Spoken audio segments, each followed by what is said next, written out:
Hello and welcome back to the Villa Filler podcast. As you can see, I'm riding solo today. It's my turn to be on preview duty. Dan is unfortunately at work, just so be the nature of our life at the moment. So, I missed it last time. Dan's turn to miss it this time. I'm going to be missing the post-match as well, just to pre-warn you guys. Dan will kindly be going solo after the Crystal Palace game. So it's only fair that I come on here now and give you my thoughts ahead of time, because this is a game on paper that Aston Villa absolutely should be winning. However, I'm not sure if you guys would be aware of this, but Unai Emery, in the 3 Premier League games he's managed against Crystal Palace, has never actually managed to beat them, interestingly, drawing twice and losing once with Arsenal. Of course, that was, tumultuous times at Arsenal. And Crystal Palace have been one of them teams that I think consistently have been inconsistent throughout their time in the Premier League. And they're going for a bit of a tough time at the moment. Wilfred Zaha has been missing for them, of course, for a long time, and he could actually feature in this game, which would be, it'd be typical really, wouldn't it, that Wilfred Zaha had come back, one of the main antagonists over the past few years whenever we play these guys. Always a threat, a player that I think most Villa fans would hate to admit, but they'd love to have on their team. And, he's entering the final 6 months of his deal at Palace, and it looks like he's finally going to leave and look elsewhere. And I mean, if I'm being completely honest, I think he is someone that I would welcome down at Villa Park, but that is a debate for another day. We've spoke about that on a transfer rumour before, actually, guys.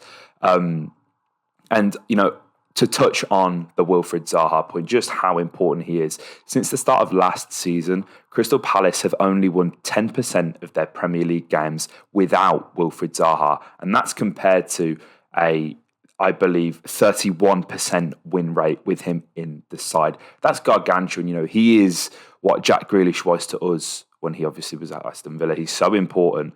They've only won 1 of their 10 games in the Premier League without Wilfred Zaha since the start of last season.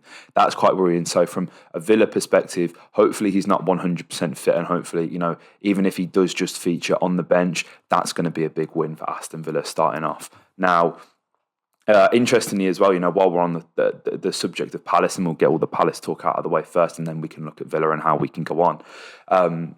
Since going 2-0 ahead in the first 36 minutes against Bournemouth in December, Crystal Palace haven't scored in the first half of any of their last 8 Premier League games. So it's really important that Villa get off the mark and start strong here. Get a goal early doors, because we've seen on the instances where Villa have gone 1 or 2 goals up early on, aside from the collapses against Leicester and Manchester City and Arsenal, Villa under Unai Emery have been pretty sturdy, and hopefully we'll be able to go and see that game out. And Palace, per 90, they're averaging 0.88 goals. So they're scoring less than a goal a game. This is a game where Aston Villa just have to go gung-ho. We have to go and get a big win in a big way, because, as I say, we've lost 2 games at home back-to-back 4-2 now. We need to put that behind us. The sort of the turbulent form that we've been in at the moment hasn't been ideal. Obviously, it's a huge win away at Everton, absolutely huge.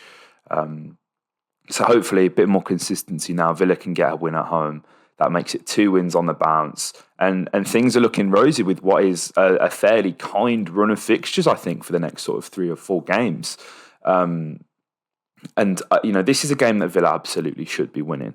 However, to sort of throw caution to the wind, to worry a few people, there's only one team in the Premier League that has actually conceded more goals from set plays this season, and that's including penalties, than Aston Villa, and it's Bournemouth. Bournemouth have conceded 19 goals from set play, whereas we've conceded 15. Now, where this gets worrying is 43% of all of Crystal Palace's goals they've scored this season in the Premier League, they've been set pieces. So that's not really... it's not really good looking into this. We're going to have to be much more defensively solid. That has obviously been a massive weakness in our game. And whether that's just a communication issue, a concentration issue, knowing when to go zonal or man, that's something that's really big, because more often than not, I found when we've gone zonal, there's been so many mismatches. And listen, I'm no set piece expert. I'm quite clearly not Austin McPhee. My hair cannot grow that long. However, something has to be done to sort of shore that up. And I think it's fair to say we lack height.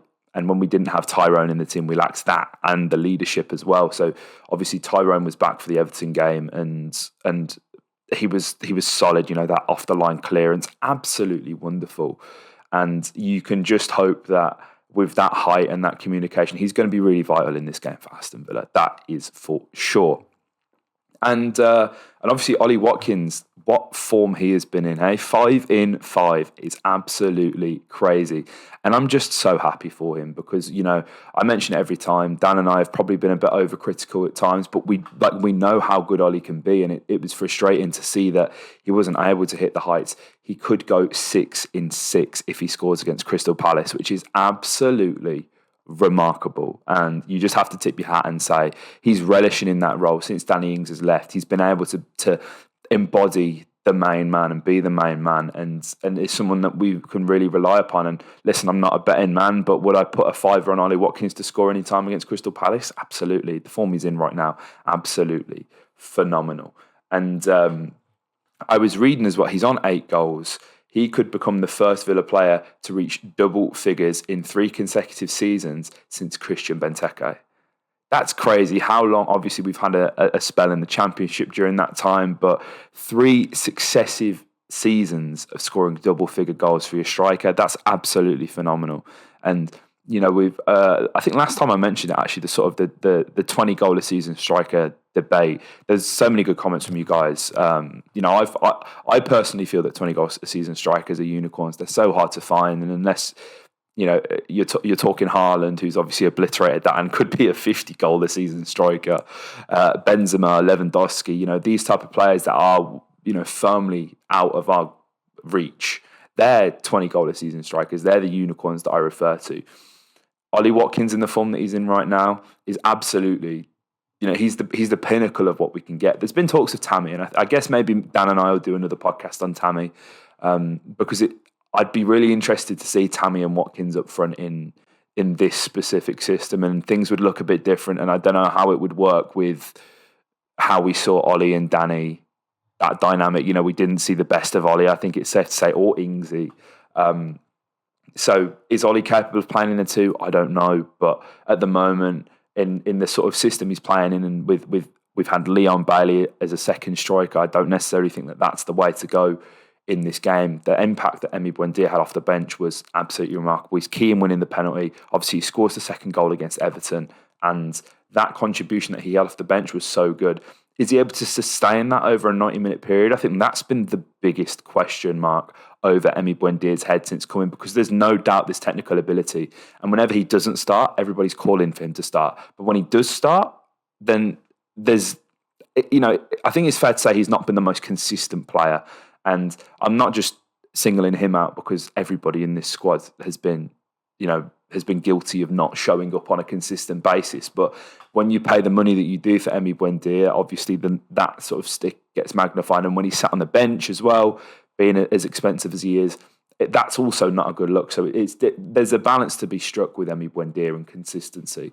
And hopefully this is the start of that. And, I'd love to see him in this, sort of shadow striker role, because Leon Bailey can't play that role. He is an out-and-out winger. Like, we need to bin off this Leon Bailey second striker experiment. It's not going to work.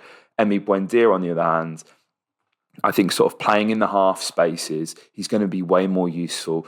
Has a good first touch as well, which is something that Leon's struggling with at the moment. And interestingly, I was looking at the who scored sort of predicted lineup. As you can see my notes there. They've predicted Bailey up front, which I think, based off what we've seen, this team, or everyone but Bailey, I think, starts. I'd like to see Emre Buendia starting in that sort of position. And, we've sort of seen in the average positions where he likes to, he's very close to Watkins at all times, which is good for those sort of slight little 1-2s that you're going to look to play. And while I do think he doesn't necessarily offer as much sort of box threat, and I use that term in a very specific way, as in he isn't going to be in between the 2 centre halves like a striker, because that's not who he is. But when he sort of is in and around the box, he can pick out the passes, and that's what you want from Emre Buendia. That's what we've been missing, I think. And in the form that Watkins is in, he's going to need somebody who can supply him. So Emre Buendia, for me, absolutely has to start this game.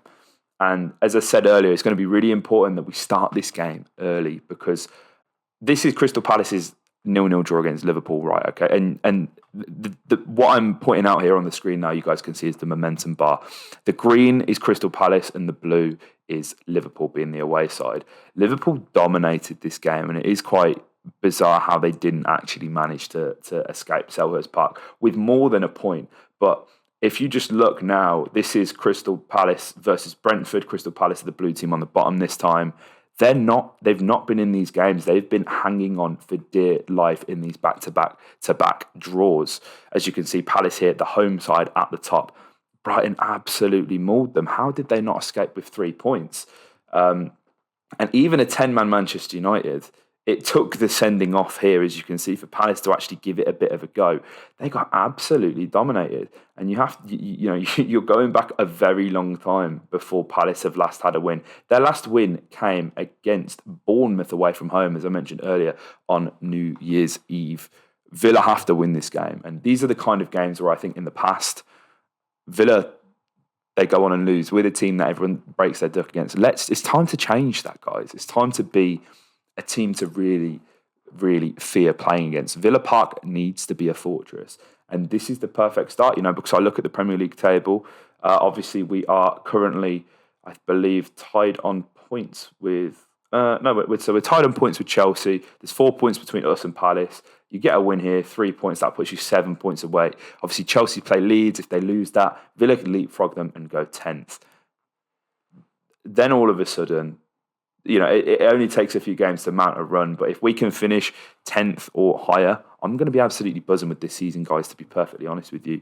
I think that a 10th or higher finish is going to be vital in sort of the building blocks for next season. And I've got to go with score prediction. I always ask Dan what score prediction is. I'm going to go 2-0 Villa. Now, Sambi Lokonga, he's obviously came in. He's actually probably added a bit of steel to that Palace midfield on loan from Arsenal. To kind of let me bring up the predicted lineups from who scored again, so you guys can see this sort of left hand side. I've just realised you can't see my cursor on this, but I'm pointing to Schlupp and Mitchell. Schlupp, obviously, if Zaha doesn't play, it's going to be Schlupp, and he will provide a lot more protection down that right hand side. I actually thought McGinn and Cash looked really good against Everton. I know Dan hasn't been as impressed by McGinn, but I think off the ball, what McGinn's done in recent games, he's looking back to his normal self. But we know for Villa, the left hand side is where we get the fruits of our labour. That is where Villa have the most fun. And they've got Dean, and I think you could argue that Moreno probably starts this game. I do think, offensively, he is superior at the moment. So that combination of McGinn and Ramsey coming in against Elise and Nathaniel Klein, it's just going to cause chaos, isn't it? Like, it's just going to wreak havoc. That's what you want. Elise, obviously, a mercurial talent, but not the best defensively. And if you're starting Nathaniel Klein at right back in 2023, then you've seriously got some problems. That's an area that Crystal Palace certainly need to strengthen. So that is somewhere that I would suggest Villa would aim their focuses. That left-hand side is going to be a lot more solid. However, I think we've seen, if Moreno starts, then he's essentially he's like an auxiliary winger in the way that he plays. So it's going to be interesting to see. I'm going to go 2-0, as I said, guys. Let us know your predictions in the comment section down below. If you've made it this far, really appreciate it. The views on the channel at the moment, they've been stinking, and I don't know if it's just because Villa have been bad or because we've been demonetised. Still haven't got that back yet. I've got to wait another month to reapply. It's really frustrating, but everybody who's watching and sticking around, it does mean the most to Dan and I. If you didn't know, Dan made a link tree, so everything from our FPL to our own socials to the TikTok and Instagram, where you can see clips from this podcast, is all going to be in the link tree link in the description below. Again, haven't forgotten about the giveaway. I've got one of the shirts already, but with the whole demonetization thing, I haven't been able to purchase the second shirt that we promised. So things are just getting delayed, and it's less than ideal. But don't worry, we're not conning you guys. But yeah, if you enjoyed, hit a like, share with your friends, comment your thoughts below, and subscribe for more of the Villa.